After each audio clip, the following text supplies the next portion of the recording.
আসসালামু আলাইকুম রহমতুল্লাহ। আজকে নিয়ে আসলাম এই একটা প্রজেক্টে, যে প্রজেক্টে সাগরের মাছগুলা জাল দিয়ে জেলেরা বিশেষ করে কিনারে নিয়ে আসে।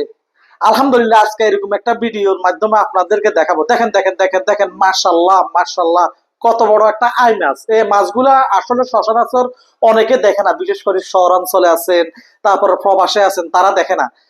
কিনারে নিয়ে আসেন, কিনারে নিয়ে আসেন, কিনারে নিয়ে আসেন মাছটা। ধরেন ধরেন ধরেন ধরেন। মাশাল্লাহ, দেখেন কত বড়, কত বড়, মাশাল্লাহ। দেখেন দেখেন দেখেন দেখেন মাছটা কত বড়। একেবারে 5 থেকে 6 কেজি ওজনের। দেখেন কত বড় লম্বা।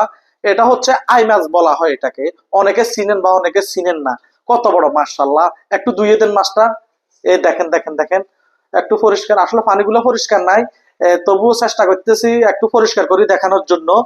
দেখেন মাশাল্লাহ, মাছটি কত বড় এবং লম্বা। এই মাছগুলোর দাম 1000 থেকে 1200 1500 টাকার ভিতরে পাওয়া যায়। আর বিশেষ করে সোনাগাজী মুড়ি প্রজেক্টে গেলে এই মাছগুলো একটু কম দামে পাবেন। দেখেন একটা রুই মাছ পেলো। এই সুজন, সুজন, এদিকে দেখাও, এদিকে দেখাও। এই দেখেন একটা সুজনে, ছোট ভাই সুজনে একটা মাছ দেখাতেছে। এই দেখেন আরেকটা মাছ, আরেকটা মাছ। মার্শাল্লাহ, এই মাছগুলা বিশেষ করে সোনাগাজী যখন জোয়ারটা উঠে, তখন মাছগুলা কিনারা চলে আসে। কিনারা আসার পরে জেলেরা জাল দিয়ে এভাবে জোয়ার উঠার আগে জাল ফেলে।